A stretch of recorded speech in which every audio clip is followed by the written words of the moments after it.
Welcome to Surviving the Mom Years, a video series dedicated to the beautiful chaos we call motherhood, interviewing real moms and talking about real issues. Okay, so recording. Okay, Awesome. Here we go. Hi, everyone. Thank you for coming to our second episode of Surviving the Mom Years. And I am super excited for my guest today. This is Alyssa, and we went to high school. Not going to say how many years ago, but it's been a while. And I'm so honored she's agreed to join me today to talk about her experience with motherhood. So hello, Alyssa. Hi, Amy. So how are you doing tonight? I'm good. I am off baby duty, so that's nice. And my toddler's in bed, so it's a win. Yay. So for those who, I'm guessing most of you don't know, Alyssa has had a huge roller coaster with her last pregnancy. And there were a lot of unexpected turns and curves in the road. So we're going to start from the beginning. How was your pregnancy in the beginning? And then what was it like at that anatomy scan when they realized something wasn't quite right? Sure. My pregnancy was great. My husband and I are fortunate and had no issues conceiving either one of our children. So we've been really blessed with that. And I have pretty easy pregnancies, which is also a blessing for me. And everything was great. And I went for my standard 13-week ultrasound where they do like your nuchal fold measurement or whatever it's called, and ours came back almost double what it should have been. So my doctor was concerned about there being a possible Down syndrome or maybe some other genetic issue, and then they had thrown off in passing that it could also be a heart issue. So we went and I had some genetic blood testing done and everything came back normal. So we kind of just brushed it off as just maybe he was in a weird position or whatever, and kind of went on with the rest of our pregnancy. And then my aunt was she fought breast cancer for 23 years and she was losing her battle. So I spent most of my time back home there and kind of kept my mind off of everything. I was just enjoying my time with her and just soaking her in. And she ended up passing on the 7th of March. And I had my anatomy scan on the 10th of March, which was also my 3rd wedding anniversary. So my husband and I went to the anatomy scan and everything was great. And we were super happy, got adorable pictures, and he left to go to work. And I went in to meet with my actual doctor, and she told me that our child did not have the right half of his heart. So after he left, so you thought everything was great. He left, and then you get this news by yourself. Yes. Oh. And it just started when the nuchal fold scan went through, I was alone. So I ended up okay, is there something going on? And then that turned out to be okay. And then I got, we thought everything was fine. I mean, obviously the sonographer is not going to tell us there's an issue. They're going to let the doctor look at the pictures first before saying anything, which I appreciate. So we just thought everything was fine. So he went off to work and they were just nope, sorry. We're pretty sure he has a serious heart defect. So I had to come home and tell Garrett, and then, get in the car and drive to North Carolina for a funeral and then get in the car and drive to New York for another funeral. It was wonderful. It was kind of just terrible at the time, but comical at the same time. This is how this journey is starting, all of this stuff at one time, all at the same time. We're a week before COVID is hitting the max. Oh yeah. I didn't States. even think about that. Mid-March is when everything just went shut down.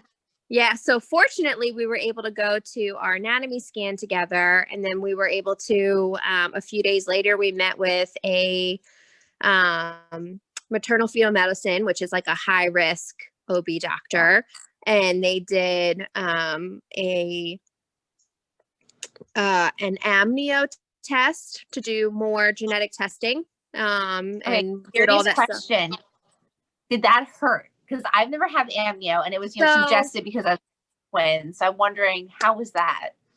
It was not for me. Now, I have an extremely high pain tolerance.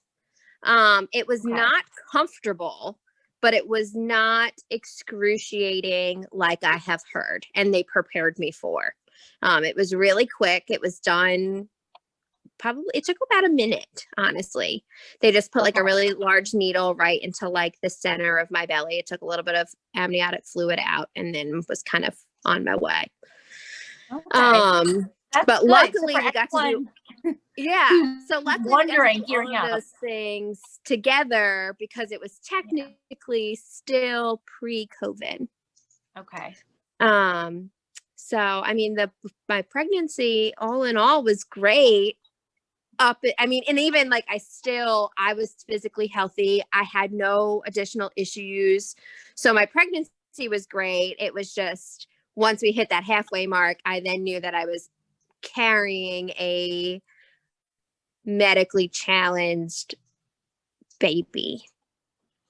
Right. And how did that emotionally, mentally, like how did that, on top of the funerals and the COVID, was there a process? I mean, with that? Yeah, it's tough. My husband and I handled it much different. Now we are two very different people. But I took more of the role of give me all the information. Let me see all the pictures. Let me read all the stories. Give me the good, bad, and the ugly so I could prepare myself. I mean, you can never fully prepare yourself for the path we're going on, but you can prepare yourself enough. So that's what I did. I mean, I didn't go on Dr. Google and like any of that kind of stuff, but I searched for blogs of parents of single ventricle heart kids and read medical documents and, not just Dr. Google. So, and I love that you're saying that. And I really, really want to drive that point home because Dr. Google is so dangerous. Yeah, it's so bad. Like, honestly, the first thing, the maternal fetal medicine. And then after we met with them, we went to a pediatric cardiologist that did a fetal echo to confirm like what his actual heart defects were and stuff. And he said the same thing. He's like, look, like research all you want, but do not get on Google and Google, will my baby survive? How long will he live? What will he, whatever, like, don't do it. Like you're not going to get the information you're looking for ever. Right. You're going to get so if no one gets anything from this video except that, like if you're dealing with a medical condition with kids, avoid Google, look for medical journals, go for actual peer reviewed information. Yeah. So I'm sorry, I didn't mean to cut you off. I just really you're fine. You're fine. Woo. But I mean, that was kind of just how I handled it. And then obviously, I had doctor's appointments on top of doctor's appointments throughout the second half of my pregnancy. My local hospital cannot handle a baby with a heart defect like our son has. So we had to find a team elsewhere. So that was, a journey of finding the best place and whatnot. So that took some time. So there was a lot of stuff to kind of keep my mind off of it too, I guess, with COVID and whatever, and having an 18-month-old at home. And there was, so just, How old are your boys? Age difference? They are 21 and a half months apart. I think it was it. Oh no. Oh, I hear you. There you are. There you are. You got frozen in a really good position though. Like you looked good. Just so you know. The freeze was very like oh, okay. Hey. How far apart are your two boys? They're 21 and a half. Like what's the 21 and a half? Okay, so they're really close to how I am with my kids. Mine are 23 months. So basically the same thing. So caring for a toddler while you're pregnant is not easy either, because you can't, you want to process your emotions and your stress, but you know what, you don't have time because they need you in the moment right now. It's funny you say that. When I was pregnant with my first son, Ryder, and after I had him, I was like, man, like my labor took a really long time, but my pregnancy was amazing. Giving birth to him was okay. And I was like, man, like this was easy for me. Like I could totally be someone's surrogate. Like my body was like a rock star. And then I got pregnant with Asher and I was like, oh my God, that could not be farther than the truth. It is so much harder caring for a little human and growing a little human at the same time. For sure. So now you're saying you and your husband processed it differently. So you wanted all the information, which I believe is pretty typical of women. You know, we like to plan, and was he more of just tell me what I need to know and let's keep moving forward? What was his mentality? Just kind of like, don't ask, don't tell. Like, know it's going on, but like didn't want to talk about it. Just like kind of like closed off to everything that was going on. And then like, you know, would go to appointments or wanted to, if he couldn't go once COVID hit and I had to do all of it alone, you know, wanted to know the information from the appointment, but didn't really want to like divulge any further than that. Gotcha.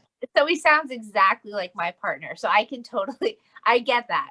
Yeah. It's just a different mindset. Like, absolutely. And neither one is the wrong way to handle it. You know, like both of us needed to grieve a healthy baby and grieve the life we thought we were going to have with 2 children and process, you know, what life could possibly be looking like and all of that stuff. And I mean, every single person is going to do that differently. And we just are very different in that regard. Yeah. So. But you know, that probably you complement each other. Sure. So that's how there's beauty in that, because I don't know about you, but I wouldn't want to marry myself. So it's nice to marry someone who compliments you and approaches it different. For sure. So you're grieving this life that you thought you're going to have, and you've got things set up. And I know just from following your post, because you've been very vocal about your experience, you had to go stay in a hotel and everything, right? So you gave birth to him and it was immediate medical intervention.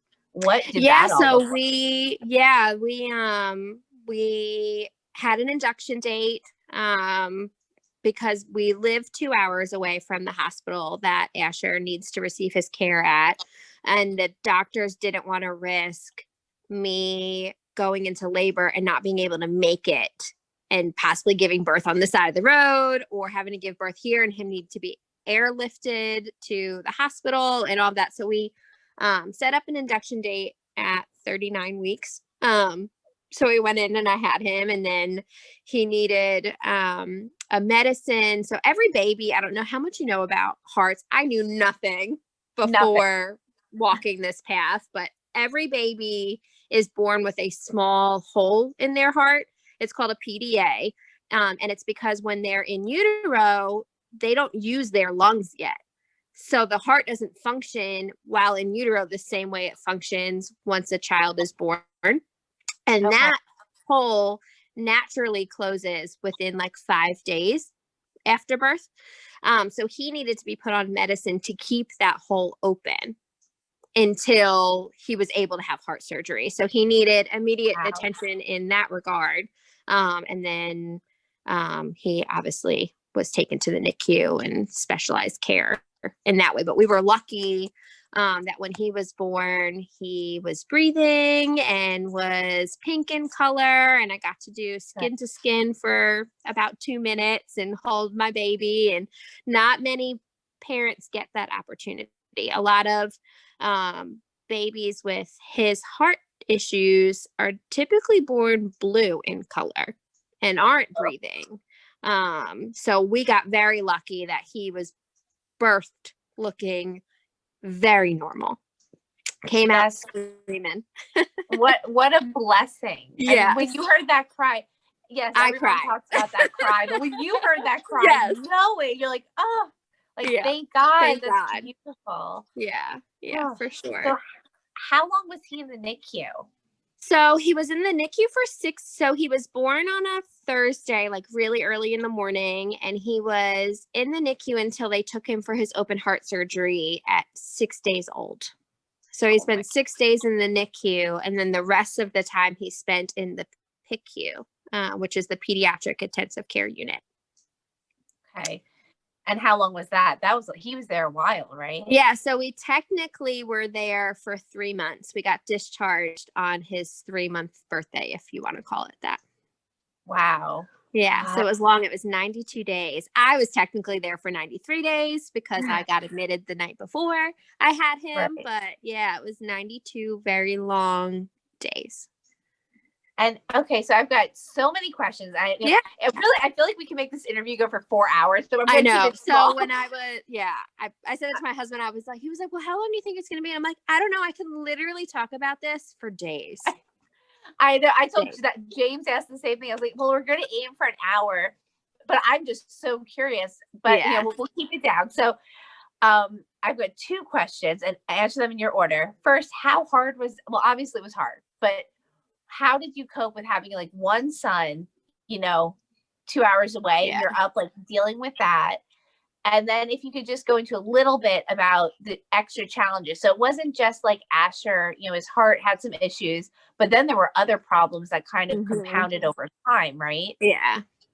So those are my 2 things. Answer whichever order you want. No, that's fine. They're big questions. I mean, having Ryder home and being away was really tough. I mean, it's a blessing in disguise and also a curse a little bit that he is so young, because he didn't understand what was going on.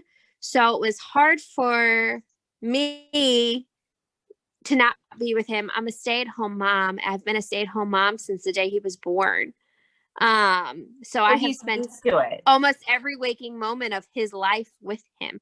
So to go from that to being away from him was really tough for me. And he thankfully was young enough where even though I don't work and has never worked while he was alive, my mom and my husband and everyone else just told him I was working, and that satisfied him because my husband goes to work every day. Oh, and he'll ask during the day, where's daddy? And we'll be like, oh, well, daddy's working. And it satisfies the question. So they kept telling him I was working and he would go on his merry way. Now, not every day was easy like that for him, but a lot of the days were. So my mom came down a few days before I was supposed to get induced with Asher, and she stayed for the first 6 weeks. Originally, we were told that the hospital stay would be about a 4-week stay. Unfortunately for us, that was not the case. Asher had additional complications, not heart related. From a cardiac standpoint, he did amazing. I mean, he had open heart surgery at 6 days old, and he was stayed intubated and on, sedation medicine for a few days. And as soon as he got extubated, he did great. However, he ended up with an intestinal issue called necrotizing enterocolitis. And it is typically a disease that you see in really premature babies.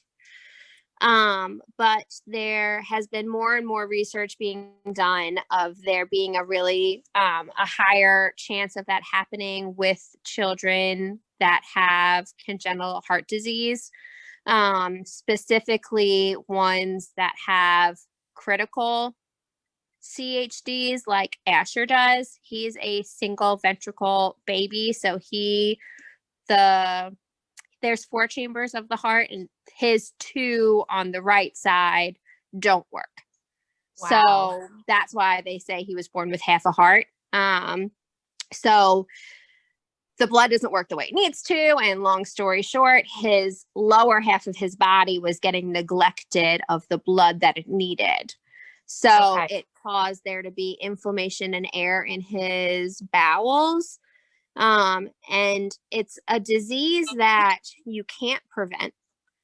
And it is so severe to the point where their intestines can perforate at any moment, and that baby have no chance of survival.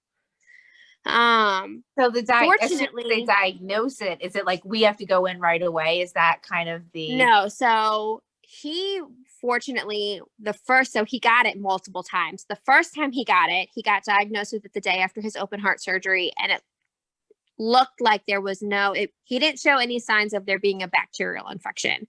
There was just a lot of inflammation and in his body and his intestines. So they worked on x-rays and monitoring around the clock. And the pediatric surgeons kept telling us that he would most likely die, and were keeping a really close eye on him, and they were ready to pounce at surgery at any moment.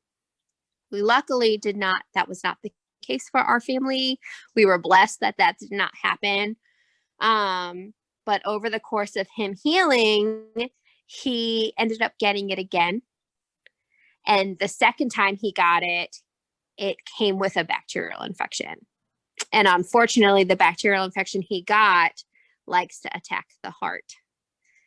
And because he has an artificial piece in his heart, it made it even more likely that the bacterial infection would attack his heart, because there's a foreign object in there. So that automatically tacked on an additional 6 weeks of our stay because of antibiotics, and it needed to be done by an IV to be able to get to the source as quick as possible. And then he got it one more time after that. And so they ended up needing to remove 8 centimeters of his colon. And then so just recovery from heart surgery, recovery from the neck, getting him eating and all of that stuff is essentially what kept us there that long. If he had never got the neck, that intestinal infection, we would have probably gone home in 3 or 4 weeks, because his cardiac recovery was like textbook. So amazing. It was a long journey. I can't even imagine. I can't even imagine how, and you are so positive. And so, I love that you've taken the stance of like wanting to educate people and share. You become this warrior, and he's a warrior. Mm-hmm. So I think you've been given a very difficult hand, and your family has just made such an amazing positive experience of it all. It's been hard, but I see, again, not being creepy, but I see on social media, and he is just the most cute, perfect baby. He's adorable and he's strong. So you've made the best out of a horrible situation. Yeah. And then you put COVID on top of that. And I mean, it's just, the whole thing has just been unreal. Like, I never in my wildest dreams would have thought that this was even a remote possibility for our family. Not that I think anyone that ever goes through a medical issue ever expects it. It's just, it's amazing. Well, the COVID piece. So I'm sure you experienced this where you can't have the help you had anticipated, right? So no, so you're on your own. You have your little circle, and that's it. There's no one else who's like, hey, let me come and watch your son and let me do this. You're pretty much on your own. So it's isolation, medical crises, newborn, toddler. Yeah. And then all the resources our family would normally be able to utilize are gone. Ronald McDonald House, not an option. Visitors at the hospital, not an option. Just support groups meeting in person, not an option. Being able to meet other heart families in the hospital, not an option. Unless you stay sane. How did you get through this? Like, what did you do to mentally honestly survive? I look back at it and I have no idea. Like, I kept telling my husband and my family through all of this, I'm like, the nurses And the doctors and the social workers would constantly come into Asher's PICU room and check on him and check on me. And they would just always make comments of how I was handling it so well and I was so strong and I seemed so knowledgeable. And they would ask if I had a medical background and all of this stuff. And I'm like, no, I don't. Like, I don't even have a bachelor's degree. Like, I literally, like, I'm just a mom that is here and I'm in it and I care and I want to know all the information. And I feel like I just didn't have a choice. Like, it was either like get through it or you don't get through it. I mean, I'm definitely feeling it now being home. But while I was there, I just like didn't really have an option. And you pull strength from somewhere, you know, it's kind of just, like it's just, you lean into whatever you need to. Like, I don't know, you know, who's faithful and who's not faithful, but I can't tell you how strongly I leaned into God through this whole process. Like, if it was not for that, I don't know if I would have survived it. That's beautiful. You pull your strength where you need to. I mean, you don't have a choice. Right. So that's real. I feel like, you know, the whole theme of this is surviving, and you really dug into that. Like, but you can survive. And that's a message for any mom watching this. Absolutely. Through it. Like, you will get through it. Yeah. You will. And it might be a lot longer than you anticipated. Yeah. And there might be a lot more hurdles. But there is light at the end of the tunnel. Absolutely. Absolutely. And now, like, obviously I would never wish a medical issue on my child, anybody else's child, but my baby was made this way on purpose and he was made for me. Right. And I would change this for him. Sorry, I'm getting a little emotional about it, but I would not. With you. I'm getting emotional with you. I wouldn't change it for me. You know, like, I would take away his heart issues in a minute. Right. You would trade with him. If you could, you would trade with him. I would. Right. But I'm glad I'm getting to experience what I'm going through to a certain extent, because I'm a completely different woman than I was the day I walked into that hospital to have this baby. Right. And for that, I'm thankful, because, I mean, you're his mama. God. Yeah, it's just I'm different. Yeah. That's emotional breakers. I feel you. I just you are so incredibly strong and inspirational, and you know, you inspire me. Like, I appreciate that. Whew. So well, I think I just have two more questions. The first one is oh shoot, I have to look it up. I lost my train of thought. I got so wrapped up in the story. You're fine. I mean, 1 second. So okay, so the first is like, so you've been through all this. Now, how old is Asher now? He turned 5 months old yesterday. He's 5 months old. Yes. Okay, this is actually 3 questions. This is he, so you're dealing with all this. Now you're home. He was in the PICU for 3 months. How's the sleep situation going? This is just because my boys still don't sleep. I have not slept through the night in 3 years. And I'm just wondering, like, how's it going? It's funny. So while we were still in the hospital and we were getting actually like closer to coming home for real, because there was 1 or 2 times before we thought we were coming home. And I said to his nurses, I was like, it's been really nice having a night nurse. Like, I made a point every night, as you know, obviously it adjusted from time to time depending on what was going on. But I tried to leave the hospital by 8 p.m. every night. And then I didn't get there till 9 o'clock in the morning. That gave me some time to like get to wherever I was staying at that point in time, to be able to like get some food, decompress, do whatever, get some sleep, pump, because I was pumping, you know, all the things. Maybe even a shower. Did you get a couple showers in there? Yeah, like, you know, every once in a while getting a shower. Thank God for masks, because people probably couldn't smell me. But you know, and I was like, now I understand why the people that can afford it get night nurses. Like, I totally understand. And I'm like, I Uh-huh. will love being home, but I'm going to really miss not having a night nurse.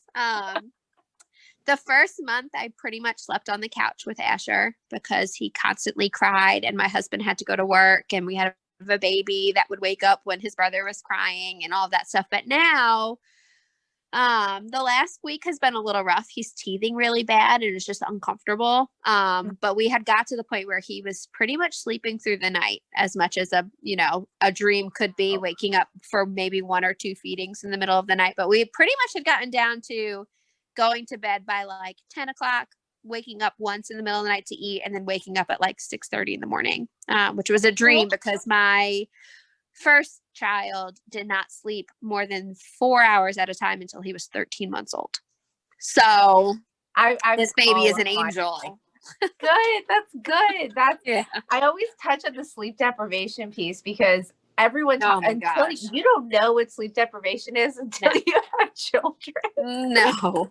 All right. So easy, quick final questions is there a product or something that you use all the time that's like a lifesaver for you at the moment? Is there anything that you could say, hey, you need to buy this? Jess had talked about like a really cool alarm clock. For me, it was the Twinsy breastfeeding pillow. Like, I don't know how you could breastfeed twins without it. Is there anything that you have? Right now, no. However, when Asher was still a newborn, he's very small even now for his age. We're not even on the growth chart yet. But he's a little longer now, so we can't really use it much anymore. But the Boppy newborn lounger. Okay. Absolute game changer. I had it with my first son. I brought it to the hospital with me. I used it every single day. Best thing ever. And now they make waterproof covers. They make minky covers to make it super soft. Like, seriously, you can throw it in the washing machine. You can put it in the dryer. It's essentially a Boppy pillow that's solid. So the edges are a little raised. The middle is sunken in a little bit. So he can just sit, whatever on this Boppy lounger. Nice. Life changer. That's a good one. The I can't really use it much anymore, but that was like amazing. And then for me, I don't know what I would do without my Bare Minerals tinted moisturizer, because that's all I ever get on my face. Makeup, I don't know what that is. Right. But tinted moisturizer, my best friend. Love it. Yeah. Love it. Skincare is so important. Definitely. I'm like, I can plop that on instead of my morning moisturizer all day. Right. Fantastic. And then just what are you grateful for today? What is one thing within the last 24 hours that you are grateful for? I am grateful for the creation of Synagis. You probably don't know it, but it is a medicine it is an antibody injection that medically fragile and premature children get once a month during flu and RSV season to help protect them from getting RSV and other diseases. And Asher got his this morning for the second time, but he got it today. Amazing. That is one thing I'm super grateful for. Oh, I love that. And I learned something new. I learned a lot of new things actually during this call, but ending with a learning is exciting. Yeah. Well, thank you so much for joining me. It was so welcome. Fantastic interview, and I hope everyone else learned something too. Hey, I appreciate your time and for reaching out. I have thoroughly enjoyed this, and to have adult time with an old friend is wonderful. And if anyone ever has any questions, please feel free to reach out to me or find Asher. He has obviously I run it, but he has an Instagram page that I do a lot of updates on, and he's getting ready to have his open heart surgery again on January 19th. So I'll post some more updates and things then too. Fantastic. In this, for anyone, if you're watching on YouTube or Facebook, I will be including your Instagram link, any links you want to have. We'll do hashtags for all of the I don't even really know how hashtags work. True story. Like, I just like hashtag this. Like, I just tell people, tell me what hashtags, I'll put it in. I feel That's really so funny. old right now. Okay. But we'll put all that information at the bottom. So That sounds great.